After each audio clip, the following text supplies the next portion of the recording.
Les cris de douleur d'une petite fille face à la mort d'un des siens.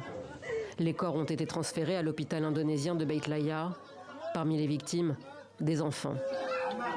Montrez-le au monde entier, montrez-le à toute l'humanité dans le monde à l'est et à l'ouest de la Terre. Il s'agit d'une petite fille.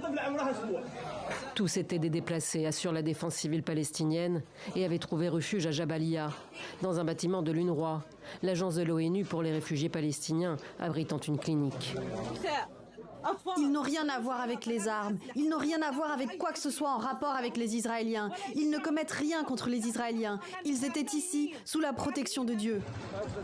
Une frappe confirmée par l'armée israélienne, qui précise dans un communiqué avoir visé des terroristes du Hamas cachés, selon elle, dans un poste de commandement au sein de l'édifice.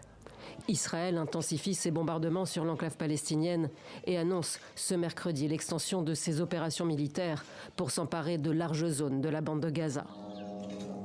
L'objectif de l'opération Force et Épée est avant tout d'accroître la pression pour la libération de tous les otages face au refus du Hamas.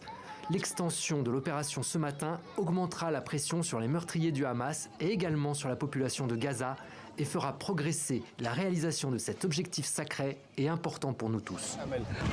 Une extension des opérations qui s'accompagnerait d'évacuations massives de la population, affirme le ministre de la Défense, tout en exhortant les Gazaouis à chasser le Hamas.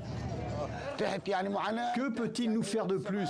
La seule chose qui reste, c'est de larguer une bombe nucléaire sur la bande de Gaza et de soulager les habitants. Il n'y a ni nourriture, ni eau, juste des bombardements et des morts. Le gouvernement israélien, soutenu par Washington, ne cache pas son intention de réoccuper au moins une partie de la bande de Gaza, où l'aide humanitaire n'entre plus depuis un mois, aggravant les pénuries et faisant planer de nouveau la menace d'une famine.